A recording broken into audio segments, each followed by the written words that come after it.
to Cloud 9fin. I'm Russi, a private credit reporter at 9fin, and I'm here with Mitch Soiefer, who is a partner and head of SLR's lender finance vertical.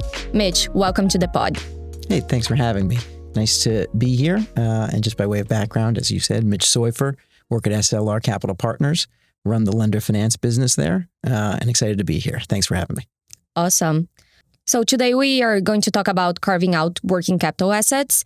And to start us off, Mitch, why don't you tell us how you define carving out working capital assets and why has this become more relevant in the private credit market? Mm-hmm. So it's a great question. So taking a step back, traditional leverage finance is cash flow lending money on the cash flows of a traditional business. When we talk about carving out working capital assets, it typically means for a business that raised a cash flow loan some period of time in the past. And in those facilities, there's often a carve-out that says you can raise additional capital against the working capital, accounts receivable and inventory, most traditionally. And that is a basket that is a carve-out of a credit agreement. And so we are seeing that trend much more frequently today. And so when people say, what does that mean? It means raising additional liquidity to a business that probably already has leverage in the capital structure. Awesome. Thank you. And I mean, you mentioned account receivables and inventory carve-outs. How much of that momentum do you think is structural or, something that is here to stay, or more a response to higher rates and tighter cash flow underwriting? Yep. So SLR is actually a multi-strategy asset manager. We have a dedicated asset-based lending group focused on doing working capital transactions against accounts receivable and inventory. So we know this market really, really well. And what I would say is this is not a new phenomenon. This is something that has been happening for north of 10 years in the credit markets. What I would say is at the moment, we're seeing more of it. And what we usually see is either late in an economic cycle or if there's periods of time where a company hasn't refinanced or needs additional liquidity, that's when we typically see opportunities like this start to expand. So as we look right now, we were in a higher interest rate cycle. We're a little bit later in the economic cycle. And so it does make sense that we're seeing more transactions like this. So I think it is here to stay. I think it comes and goes a little bit, but there's always some of it that is occurring. Mm-hmm. Mm-hmm. And can you walk us through the mechanics? How do you structure that? Mm-hmm. It can be done a couple different ways. So the one I mentioned in the beginning, which is you have an existing credit facility and there's a carve out that is defined in the credit agreement, says, okay, you can do a new $100 million working capital facility. It's a $1 billion credit facility. What's going to happen is a lender like SLR or others that focus on asset-based lending will say, okay, let's look at the receivables and inventory, and we can effectively carve them out of the collateral pool that the existing credit providers have. So you will set up either an SPV or just finance the company, but get a direct first lien on those working capital assets. So the new lender will have a first priority interest on the accounts receivable and inventory in that situation, a new credit agreement, oftentimes an intercreditor with whatever may exist at the time. And that's how the financing will work. Okay. And in those situations, what is the main goal? What are you looking for? So the main goal from a company perspective is to unlock liquidity. Mm-hmm. So it might be that a company is in transition. Maybe they've had something that hasn't gone exactly according to plan, or they just need to build a new facility and are looking for additional ways to unlock capital. So that's what the company is typically looking for. For us, we're just trying to, be a liquidity provider into the market and help our borrowers. So, we look to provide financing to these companies in a secured manner, first lien, secured by assets, and the companies are looking for ways to access the capital markets that might be slightly non-traditional. Okay. And talking about the borrowers, what kind of business are those? Like what kind of company fits better for our carving out working capital? So it's going to start off being companies that have significant amounts of working capital. So usually those are businesses with large amounts of revenue and maybe a slower payment cycle on their receivables. So think of staffing companies where they might have tremendous amounts of accounts receivable, but their large institutional clients may pay them on a slower basis. Mm-hmm. It could be transportation companies. It could be industrial businesses. Really, there's a lot of different companies that this might make sense for. But it really tends to be businesses that do have large amounts of either accounts receivable or inventory. Okay. Retailers would fall into the inventory category. Okay, interesting. And then we have been hearing a lot about also like what they call stretch ABL. Can you explain to us like what is stretch ABL, and then why might lenders be more comfortable today pushing into that? Yeah. So at SLR, what I would say is we don't really like to do stretch ABL. So stretch ABL, which can mean different things to different people, but the way I think of it when somebody says that is the working capital of the assets might be $100, and a traditional financer is going to provide 85 cents on accounts receivable or 60% on inventory. A stretch ABL might say, even though the working capital is 100, I'm going to provide 110, and I'm going to try to get myself paid down in some period of time. That's what I would think of.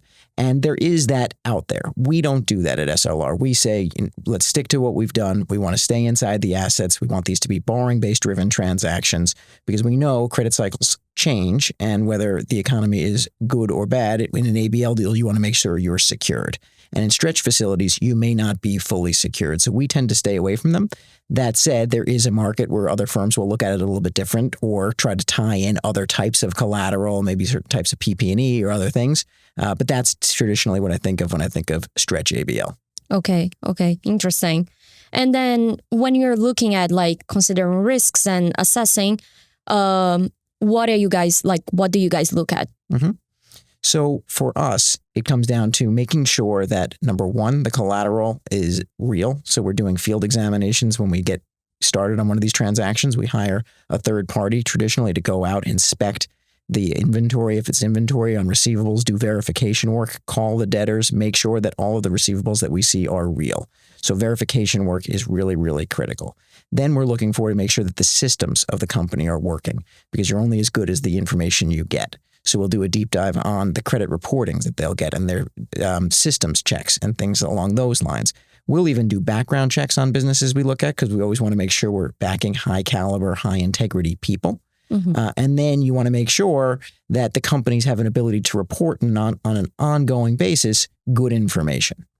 Okay. For us, we also like businesses that, while traditionally if you're unlocking working capital, maybe you need liquidity for some period of time. We want to make sure these businesses are real going concerns, have a real reason to exist. We're not walking into a situation that might be a lot of turmoil over the next 12 months. Fair enough. And then how hands-on are boards and lenders getting regarding liquidity decisions with those companies? I mean, whenever you have a situation going downsides. So two different parts to that. So boards, very much so. All companies are really focused on maintaining liquidity and making sure they've got adequate capital to go over the next couple of years. There's obviously plenty of noise out there, whether it be geopolitical or economic or rates. And so companies all want to make sure they're optimizing their liquidity and setting themselves up for success. Mm-hmm. So I would say boards are very focused on it from a company perspective.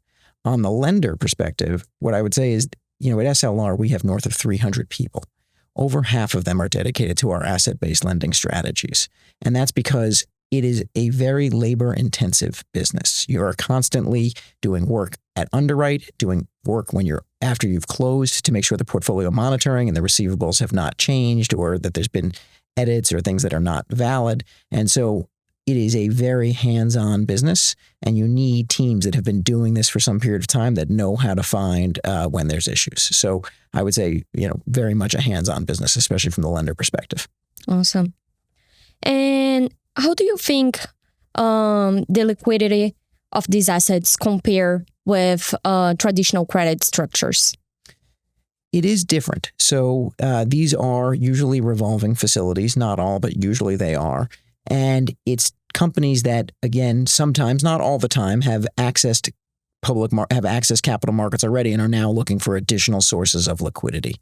So I would say that the liquidity profile of each business is probably a little bit different, but it's going to be driven in these scenarios by how much working capital they have. So as their receivables and inventory pools expand, it increases their liquidity. As they start to shrink, it might reduce their liquidity if they're not generating cash flow from their operations. And I think that, liquidity is an important point, but these markets will cycle. And so right now, asset-based lending is, very strong and a topic of the day. When the economy is doing really well and there's more liquidity in the market, well, then cash flow starts to be a more opportune market, and we see more opportunities there. Definitely. Well, ABL has been the hot topic in the market for the past few years, I would say.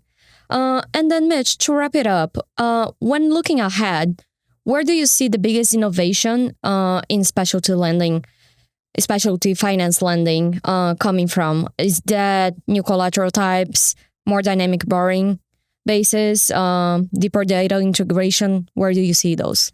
So we're always looking at new asset classes. But what I would say is in asset-based lending, sticking to the knitting is really the way to go, at least for us. We want to do the same thing today that we were doing yesterday, to the extent obviously applicable, but not trying to stretch on the types of collateral we might be looking at. But I would say that there always are new products and different things. But for us, it's trying to stick to what we've been doing, which is traditional asset-based lending, accounts receivable, and inventory. What I would say where I do see is the implementation of technology. Clearly there will be more and more technology that comes into this space. For now, we still rely on people for verification work. We think that's really important because it's easier to find if something was not accurate, if you're calling the other person on the other line and saying, hey, was this real? But improved technology, borrowing-based reporting, I think that things like that will continue to improve.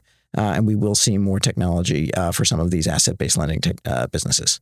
Well, follow-up question, although I did say it was the last one. But when you say technology, what are you talking about?